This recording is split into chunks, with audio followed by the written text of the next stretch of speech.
Siap hadronnya siap. Nah, biar semangat dulu ya. Kita salawatan.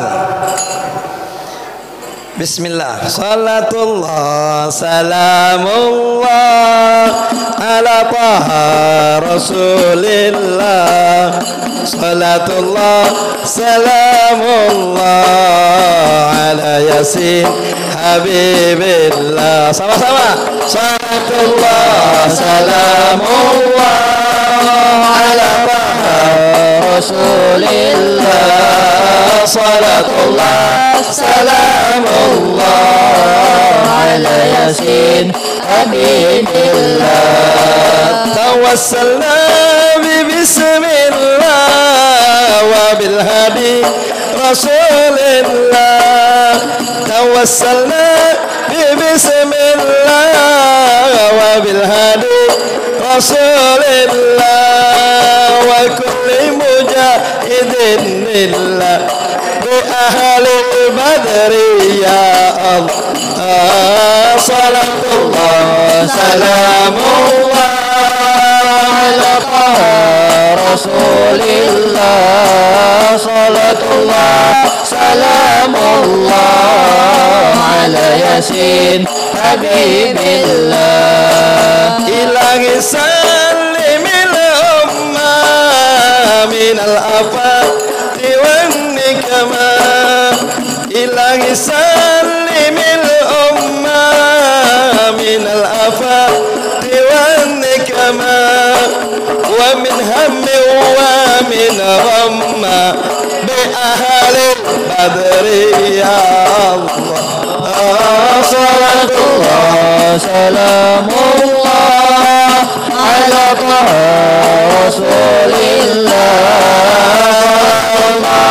Salamullah ala yasin habibillah. Masih ngantuk dah? Tidak ya. Jadi kalau ada orang yang ngajak salawat, semangat mesti. Ya, kita baca salawat biar dapat syafaat dari baginda Nabi besar Muhammad. Jangan diajak maca salawat mingkem mulutnya. Ya, diajak salawatan mingkem. Malaikat datang dicatat. Si fulan mulutnya mingkem. Nah, tidak dapat syafaat. Jadi kalau ada yang ngajak salawatan mesti semangat. Ya, kita mesti ikut, ramaikan. Kalau yang tidak baca, ecek-ecek baca. Kan malaikat kan nyingok. Kalau dia ecek-ecek baca, ditulis malaikat salawat. Kalau dia mingkem, tidak salawat. Jadi ecek-ecek apa? Ecek-ecek baca. Lama-lama kayak baca nian. Kalau tidak baca terus lolo namanya. Ya tak? Ilahi najina wa kashif jami'i adhiyati wa sarib. Ilahi najina wa kashif jami'i adhiyati wa sarib. Maka idha wal tub bi ahlil badri ya Allah. Salatullah salamullah ala yasir rasulillah. Salamullah ala yasin habibillah. Biasanya galak mingkem nih bapak-bapak. Ya, kalau ibu-ibu semangat dia. Tapi alhamdulillah di Miftahul Jannah ini semangat bapaknya. Ya, tidak kalah sama ibu-ibu. Alhamdulillah. Bismillah. Assalamualaikum warahmatullahi wabarakatuh. Alhamdulillahil qail fi mahkami tanzilih Subhanalladzi asra bi 'abdihi lailan minal masjidil haram ilal masjidil aqsa alladzi barakna haulahu linuriyahu min ayatina innahu huwas samiul basir.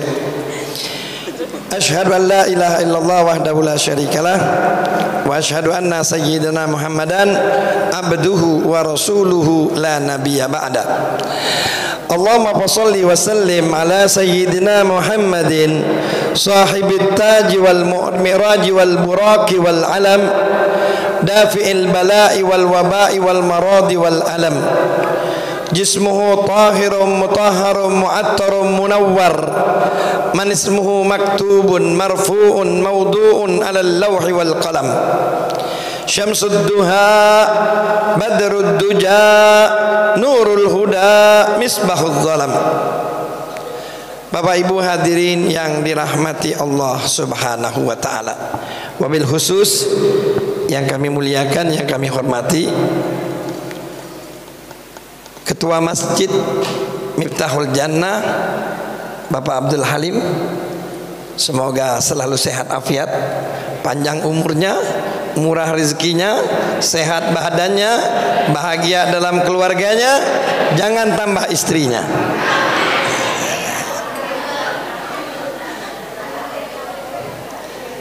Kita kalau doakan wong Pak boleh pahlo.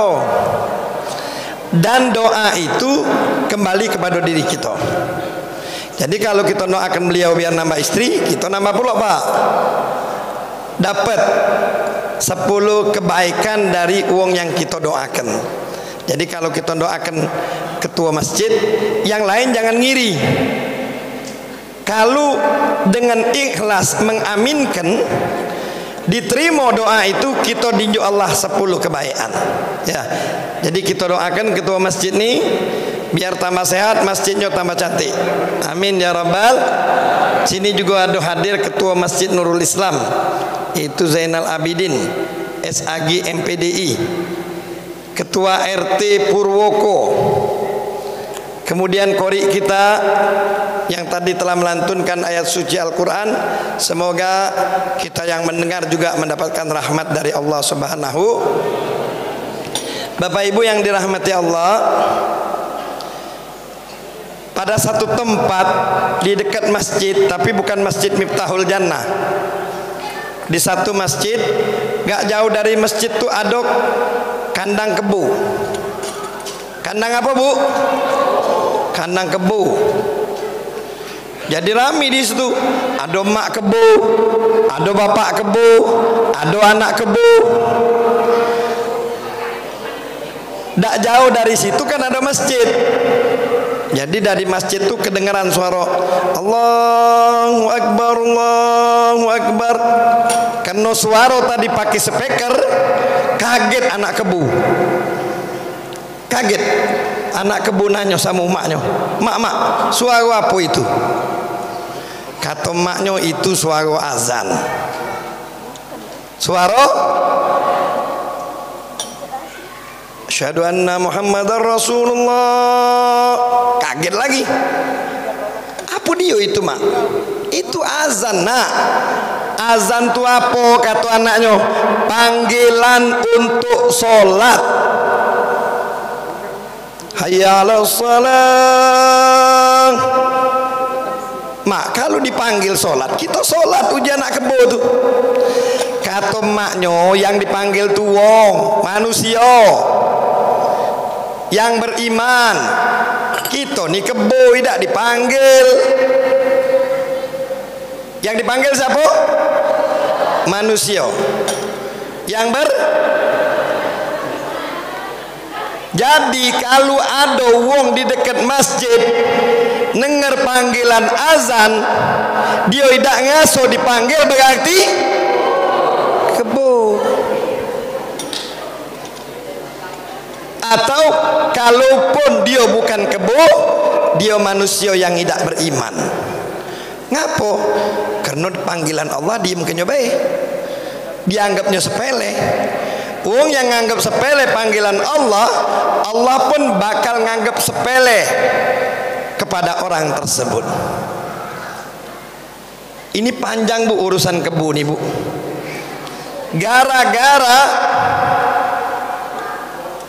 kebo ini banyak manusia yang sifatnya mirip kebo. Dia kalau dia ngomong kebo tak galak, tapi kumpul kebo galak.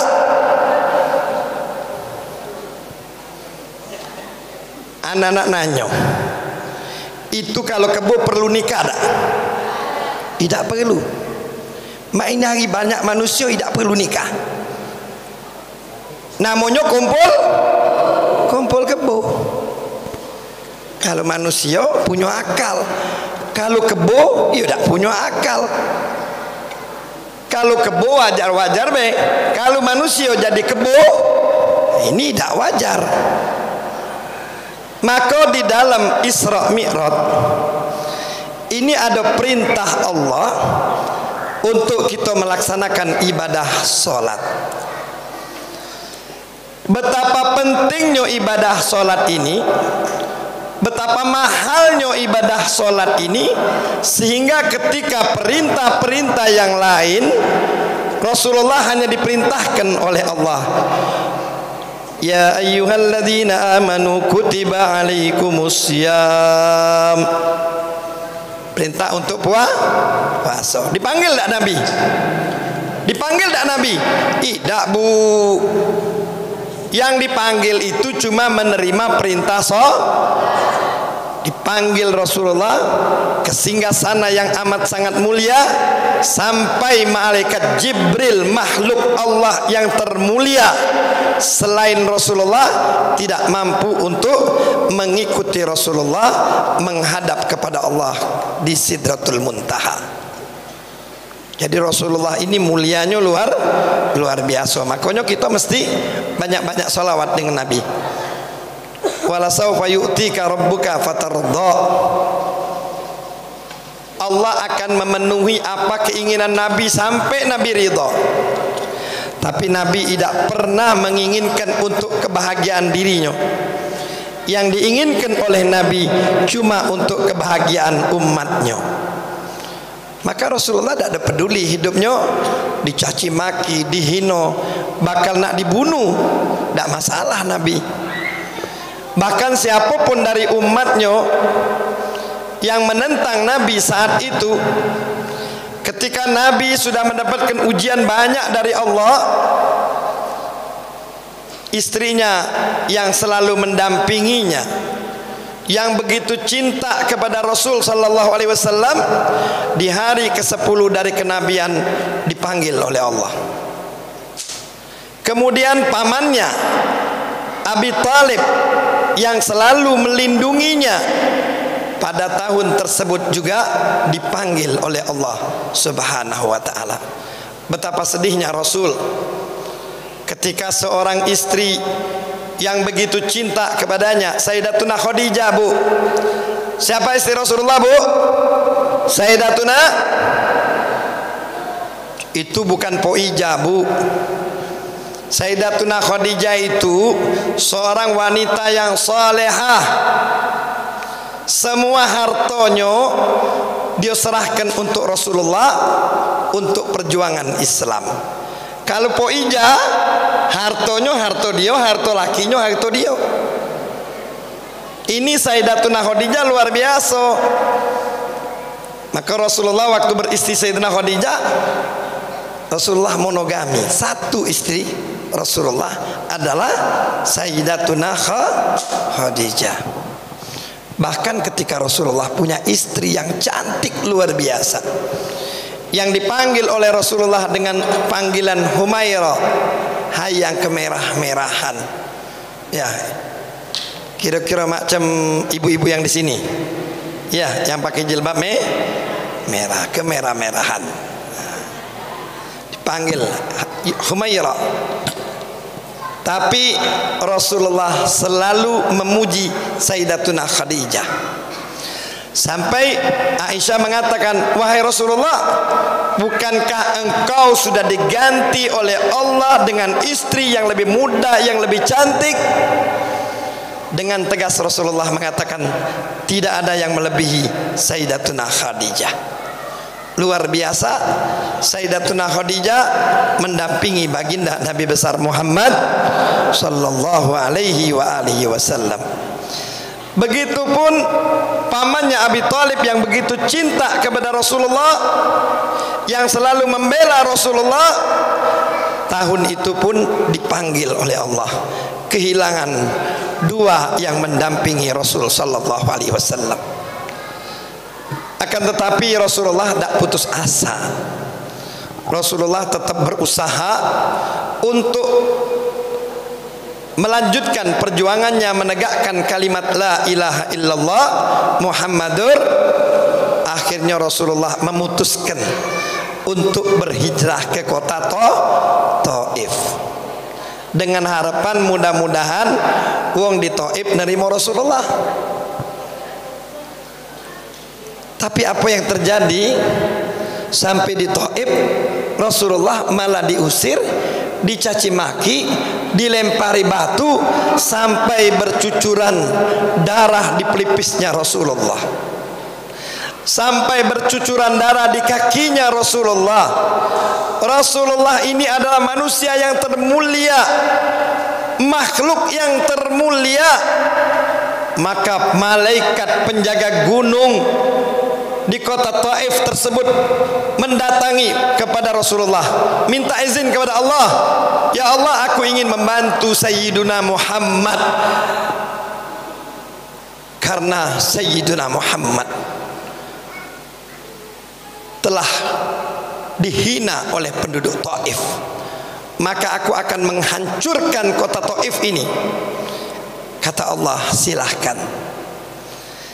Lalu ia pun izin kepada Rasul sallallahu alaihi wasallam, ya Rasulullah, ini penduduk Taif sudah luar biasa, bukan cuma menghina, bukan cuma mengusir, bahkan melemparimu dengan batu sehingga bercucuran darah di pipi muliamu ya Rasulullah.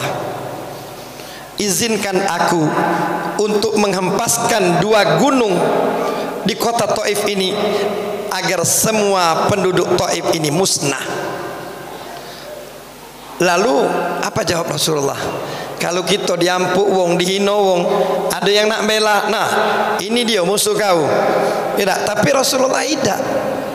Rasulullah ngomong dengan doa, dijawab Rasulullah, Allah mahdi qaumi fa innahum la ya'lamun.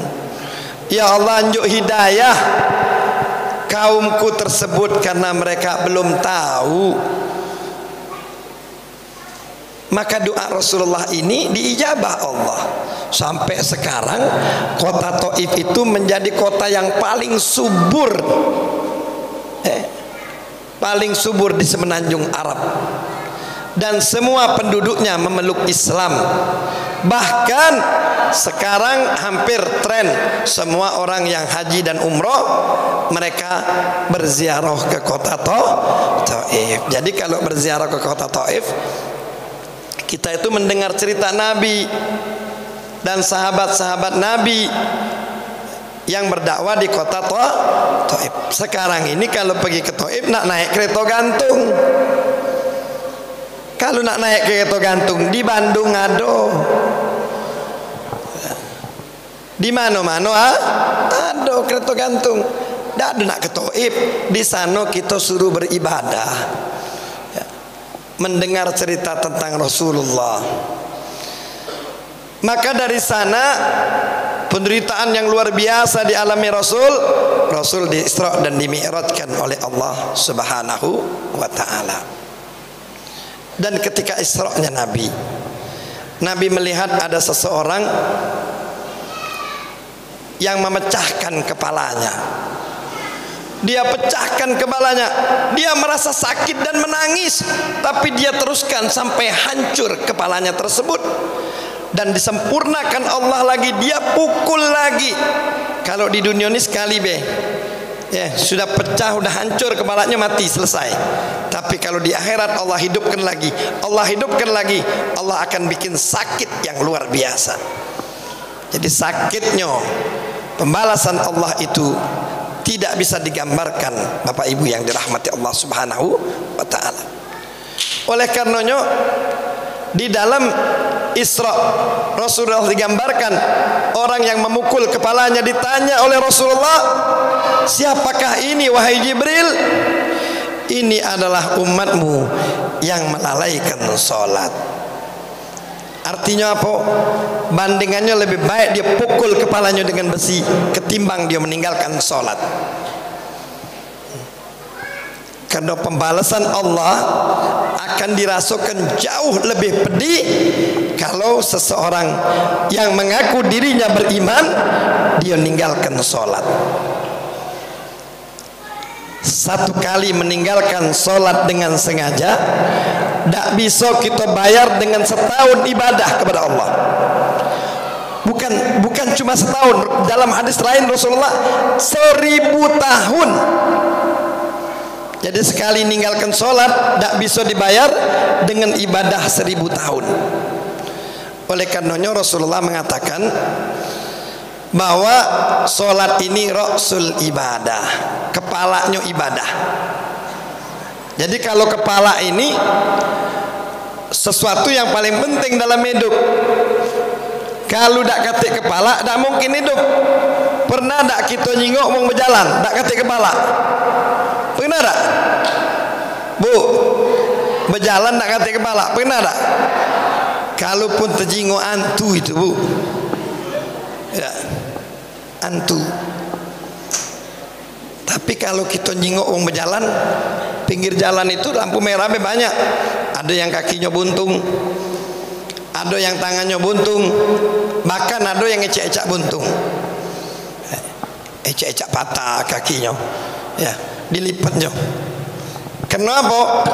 Untuk minta dikesiani. Padahal orang tahu dia itu cuma ecak-ecak. Ibu-ibu yang dirahmati Allah, akhirnya Rasulullah menyimpulkan bahwasanya siapapun yang meninggalkan sholat mereka tidak akan bahagia. Di dalam hadis Rasulullah, idza salahat salaha sairu amali wa idza fasadat fasada sairu amali. Kalau sholatnya benar, hidupnya bakal benar. Kalau sholatnya tidak benar, hidupnya tidak benar.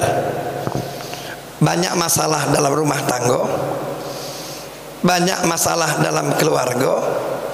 Kadang-kadang suaminya kalau sudah nyingok bininya pening, bininya nyingok lakinya lebih pening lagi.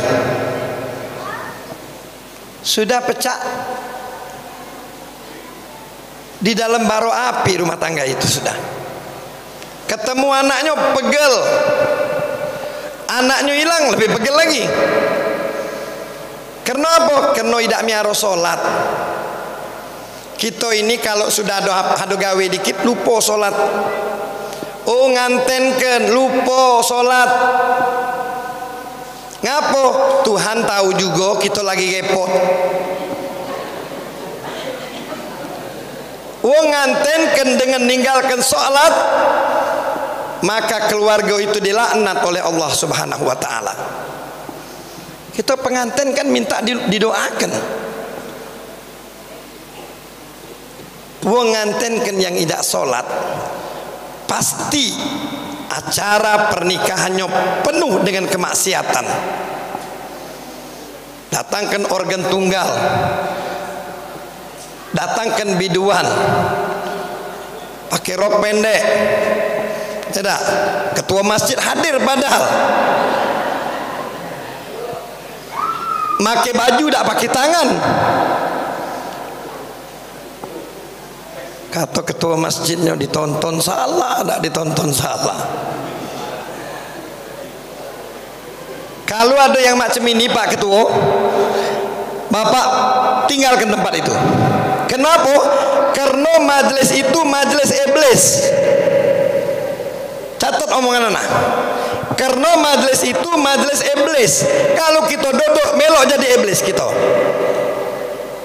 No, tengah-tengah kita. Inggok biduan tuh. Sesep balik balas sama bini. Yo, tak berkedip mata kau tu. Ibu-ibu yang dirahmati Allah, sedikit seolah ana membikin kita untuk ketawa, tapi sesungguhnya ini perlu ditangisi. Manusia mak ini hari hidupnya tidak jauh dari kebu. Ya, tidak jauh dari kebu. Banyak budak yang lahir itu tidak nyampe 9 bulan 10 hari. Ada yang lahirnya 5 bulan, ada yang lahirnya 4 bulan. Itu bukan anak wong yang lahir, itu anak kebau. Ini bukan main-main ini. Anak cuma ngingetkan. Apa permasalahannya? Meremehkan sholat.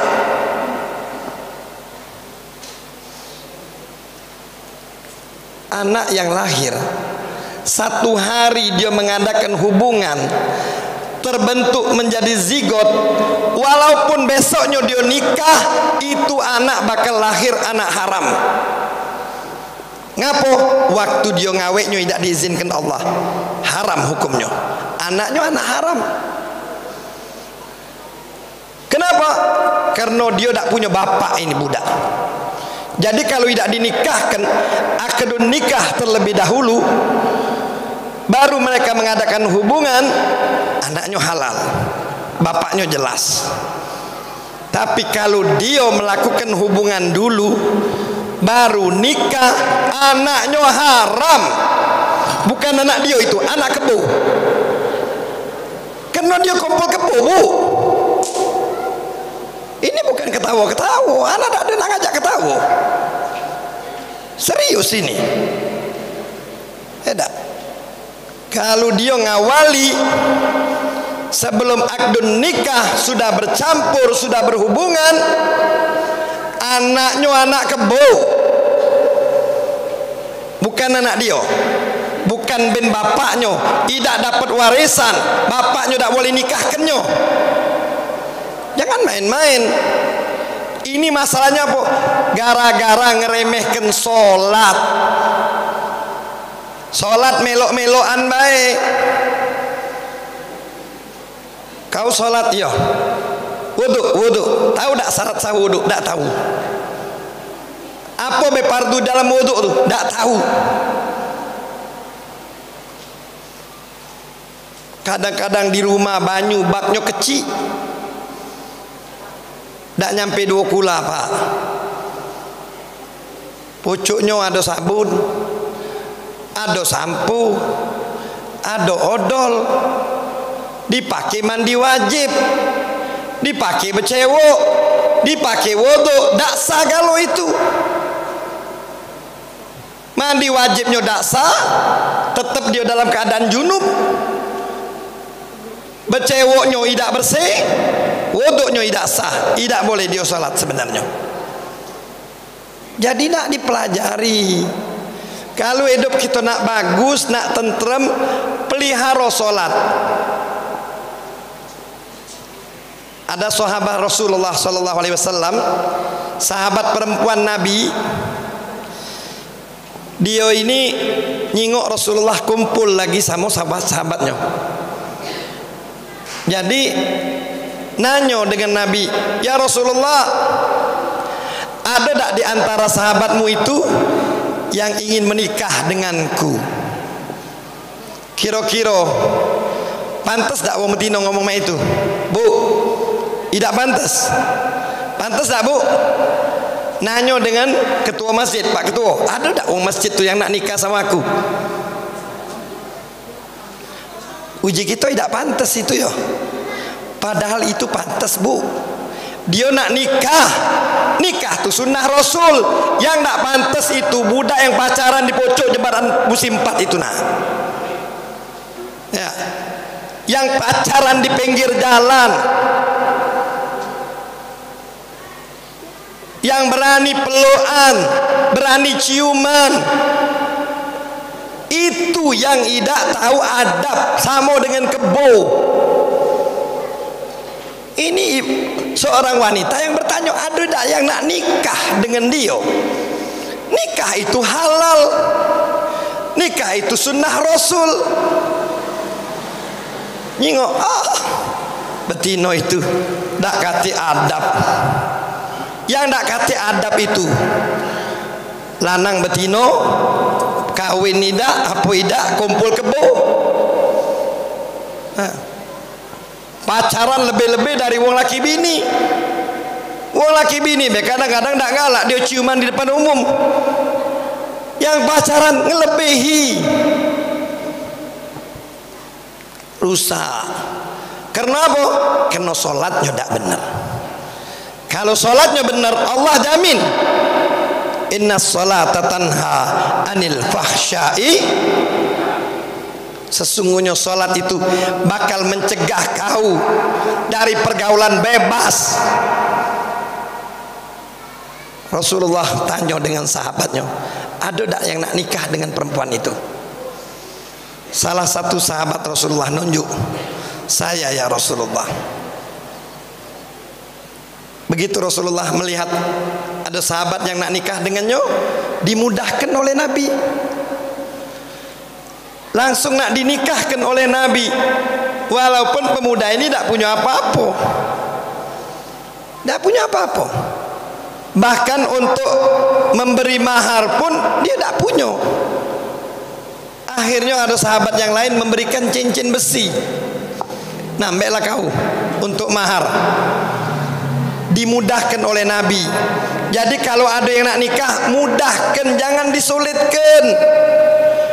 Ini nak nikah suruh pacaran dulu, bertahun-tahun pacaran. Sudah 5 tahun tak jadi pula. Budaklah babak belum lah kenyek. Ada murid anak, dia presenter Pal TV. Anak selalu nasihati, kau nikahwinlah, nikahlah. Apa yang nak kau kejar? Mak inilah hidup nih. Tidak bakal bertambah. Rizki yang ditentukan Allah itu macam itulah. Yang penting kau giat untuk selalu berusaha. Bukan cuma berdoa duha berdoa, in kana rizki fis sama fa'anzilhu. Ya Allah, kalau rizkiku di langit turunkan. Wa in kana fil ardi fa'akhriju, kalau di perut bumi keluarkan. Wa in kana fil bahri fa'atlihu, kalau di laut antembolkan. Cari duit tidak. Berdoa dia. Tak dapat hasil. Jadi kalau ada yang nak nikah, mudahkan. Ini presenter ini, namanya presenter itu namanya bebuk top. Tapi dia sederhana ya hidupnya. Sudah lebih dari 4 tahun pacaran. Ujana nikahlah. Anak tekan dia untuk nikah. Kalau kau pertahankan pacaran seperti ini, kau bakal dilaknat sama Allah. Akhirnya dia lamar itu perempuan. Dia lamar perempuan, ditanya oleh calon mertuanya, kau siap apa untuk mas kawin? Disebut ini. Ya sudah, bagus mas kawinnya, kata mertuanya. Terus duit asapnya berapa kau ngenjuk? Ujinya ada 10 juta duit nih. 10 juta cukup apa? Jadi ya sudahlah, KGB kau nikah. Bacakan dulu sampai cukup. Ilo begitu ini. Kongkonya maksiat terus anaknya. Jadi dia nelpon anak pikir nak ngabari sudah bakal nak nikah. Rupanya dia ngabari batal bib. Ngapo? Mertuanya dak galak ni mau duit asap 10 juta. Sudah. Sedih anak. Kau carilah ujana pasangan yang cocok dan tak usah pacaran lagi. Langsung nikah be. Kebahagiaan itu datangnya dari Allah. Anak Allahumma shalli Muhammad. Bukannya ujub minta maaf anak. Anak sekolah di SMA 14. Kalau ada ibu-ibu yang litingan anak keluaran tahun 88, banyak belum lahir kalau ini. Seandainya ada yang pernah sekolah itu di SMA 14 dan angkatan tahun anak keluarnya 88, kenten bu SMA 14 ke bu. Tolong tanya, ada dak yang pernah jabatan dengan Habib Qasim betino tuh? Tolong tanya. Ataupun kuliah ana di tarbiyah bahasa Arab lulus tahun 94. Tanya ada dak kawan kuliah ana yang betino itu pernah jabatan tangan sama ana? Apa ana dak bahagia? Bahagia. Karena itu dilarang dalam Islam. Kalau kita jago solat, kita bakal jago diri kita. Kabo, karena solat melarang itu. Kalau ndak nikah. Jadi sahabat Rasulullah ini mau dinikahkan. Akhirnya yang perempuan ini ngomong, nanti dulu ya Rasulullah. Ada syaratnya. Apa syaratnya kata Rasulullah? Yang pertama, suamiku itu mesti ibadah sepanjang malam. Yang kedua, suami itu mesti khotaman Quran tiap hari. Yang ketiga, suamiku itu mesti bersedekah 1 ekor onta merah setiap Jumat. Hebat mintanya nih. Tidak. Ditanya Rasulullah, "Mak Mano, sanggup tak kau memenuhi syarat ini?" "Sanggup ya Rasulullah." Akhirnya karena sudah sanggup dinikahkan sama Rasulullah. Balik gandengan tangan. Berdosa tak? Pak, sudah nikahkan gandengan tangan, berdosa tak? Datang rahmat Allah kalau sudah nikah. Gandengan tangan itu mendatangkan rahmat Allah. Balik ke rumah, masuk dalam satu rumah, haram tak? Datang rahmat Allah. Berciuman, datang lagi rahmat Allah. Berpelukan, tambah lagi rahmat Allah. Mandi bareng pun diberikan rahmat oleh Allah. Kalau udah nikah, Allah njuk rambu-rambu. Kalau masih merah jangan jalan. Ini terobos baik. Belum diizinin Allah, dah pegangan tangan, dah berciuman, sudah pelukan, sudah bahkan yang lain-lain. Ini kenapa? Karena sholatnya tidak benar. Hidup rumah tangga tidak bakal bahagia. Kalau dia pejabat jadi bajingan itu. Kalau dia kaya, seluruh hartanya itu dia buat untuk bermaksiat kepada Allah. Habib ini ceramah kerasnya. Memang mah itu. Wong ceramah keras juga masih yang dengar masih itulah. Anak ngomong, kalau muslimah jangan ngikuti cara wong Nasrani. Nikah lempar kembang. Anak pergi ke tempat jamaah majelis anak, mereka masih buat itu. Ini namanya kebo. Dia dengar tapi tidak dicerna dengan akal. Alasannya apa? Kendak budak. Jadi WO mainari, wedding or ini membuat sesuatu yang di luar syariat Islam. Kita punya acara, kita yang nentukan, bukan WO yang nentukan. Nanti jika tamu datang, kita nyanyi lagu Gending Sriwijaya. Begitu ibu bapak nyanyi lagu Gending Sriwijaya, kufur, syirik. Kena wong Islam ni tak pernah mempelajari apa kalimat dari lagu Gending Sriwijaya. Tuntunan suci Gautama Buddha Sakti. Buka sekarang di Google, itu kalimatnya. Syirik itu bukan malaikat rahmat yang datang, bukan Rasulullah yang datang, setan belis. Anak pernah kira-kira beberapa bulan yang lalu, anak diminta untuk baca khutbah nikah di Arya Duta. Sementara nunggu besan masuk diputarkan lagu itu, anak datangi. bagian sound. Siapa yang suruh putar lagu ini? Ini biasa Pak, ini dalam suasana seperti ini. Matikan. Kalau kau tidak matikan ini, aku balik, aku tidak jadi baca khutbah nikah di sini. Jadi ganti lagu-lagu yang mendatangkan rahmat Allah. Coba salawat yang indah. Salatullah salamullah, datang Rasulullah. Ilahi salimil ummah, ya Allah selamatkan kami. Itu doa. Tawassalna bi bismillah, kami bertawassul dengan menyebut namamu ya Allah.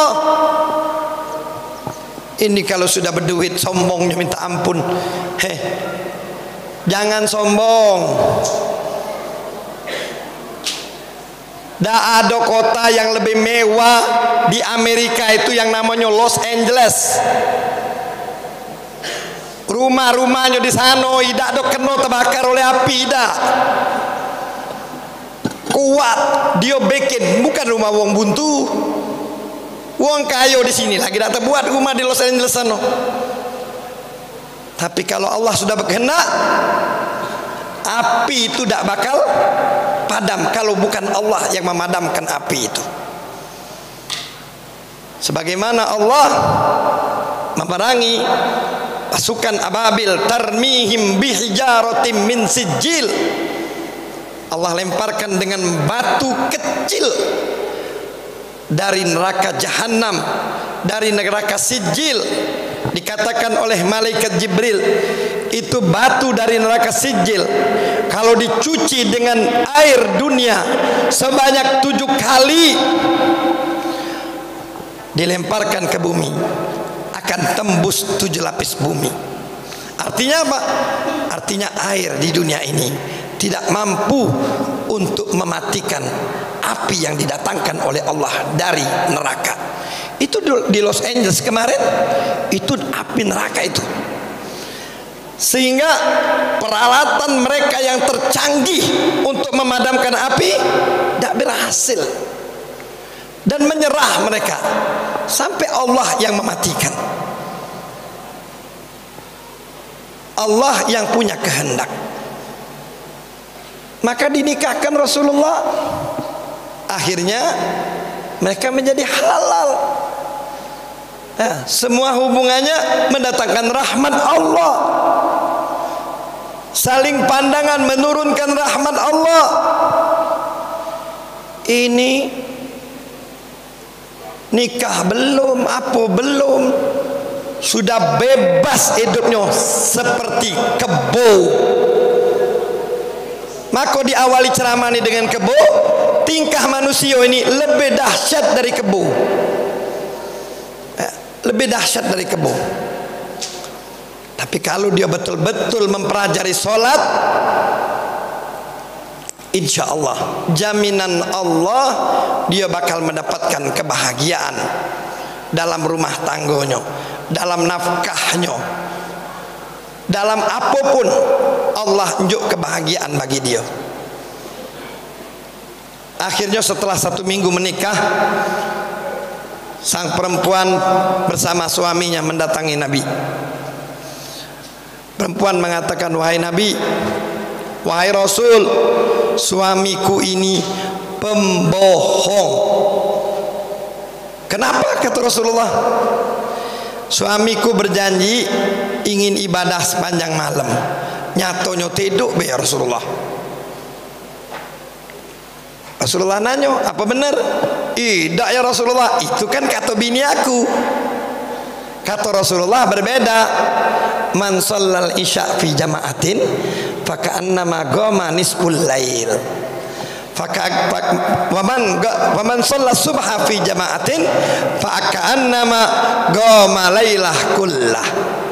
Siapa yang sholat isya berjamaah di Masjid Miftahul Jannah ini, sama dengan dia ibadah setengah malam.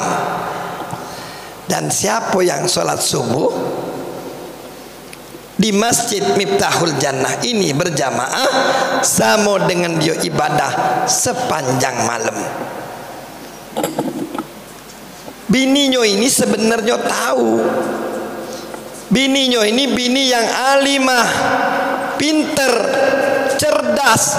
Dia kepengen dapat suami yang pinter dan cerdas. Dia kepengen dapat jawaban. Dia waktu itu biasa-biasa, tapi ketika sampai dengan Rasulullah dia diadukan. Bininya ini tahu, tidak mungkin pula dia nak nyuruh lakinya ibadah terus panjang malam. Kapan tidur barengnya? Ya tak? Ibadah secukupnya, tapi ibadahnya yang benar. Apa ibadah yang benar itu? Salat berjamaah. Makanya anak sebut dari awal, kalau mereka orang beriman, begitu dengar suara azan dari Miftahul Jannah, ya, dia datang. Kalau dia tidak datang, berarti dia kebo. Ngapa? Karena dia tidak ngerasa dipanggil. Beda lagi kalau sakit.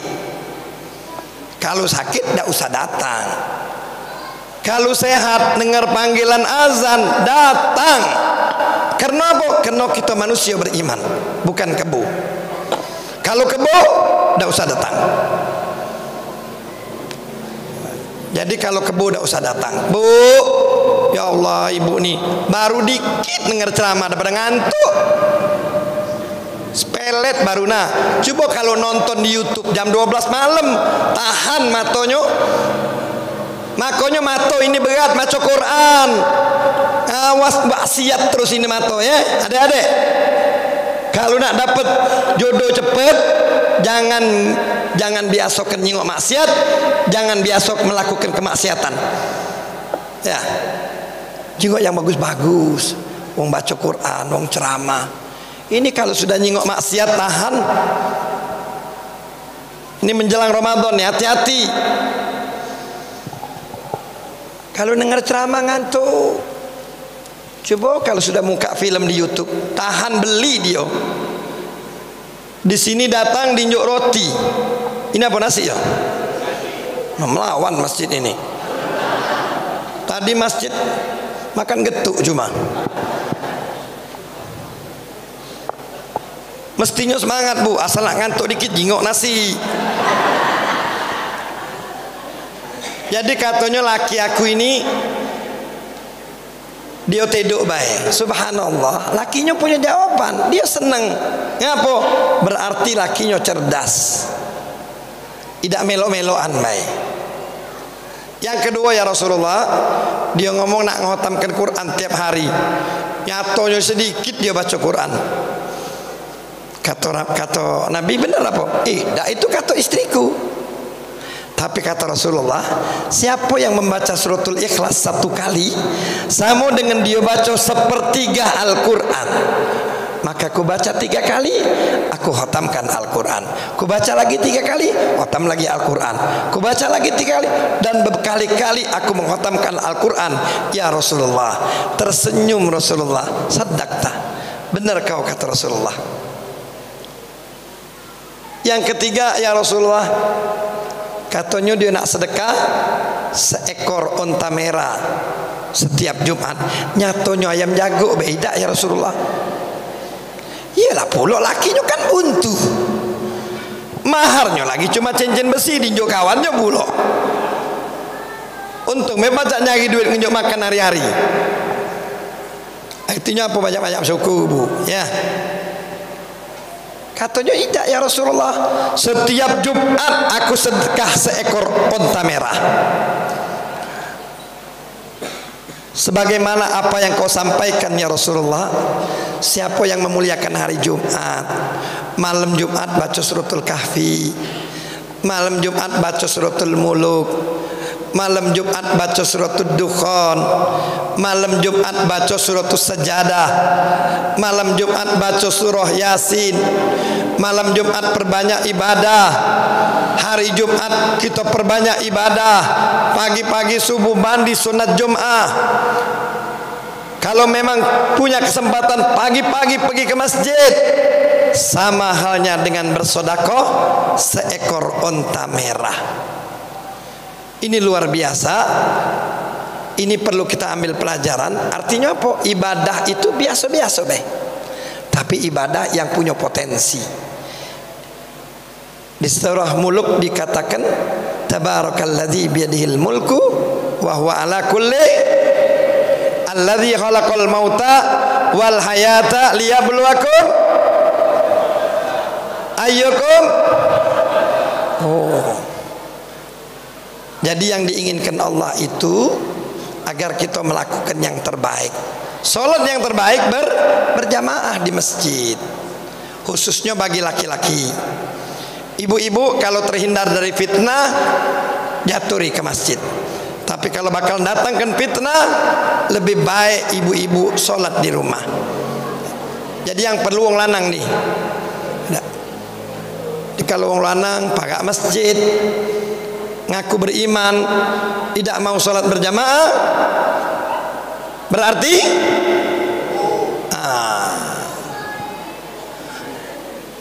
Bapak Ibu yang dirahmati Allah Subhanahu wa taala, semoga apa yang saya sampaikan ini bermanfaat. Jaturi besok untuk hadir di Masjid Darus Said, anak ngadoken Isra Mi'raj. Ya, jaturi sama sekali. Kita makan nasi minyak juga bareng-bareng. Ya. Ini mungkin Pak Ana sampaikan. Wabillahi taufiq wal hidayah. Wassalamualaikum warahmatullahi wabarakatuh.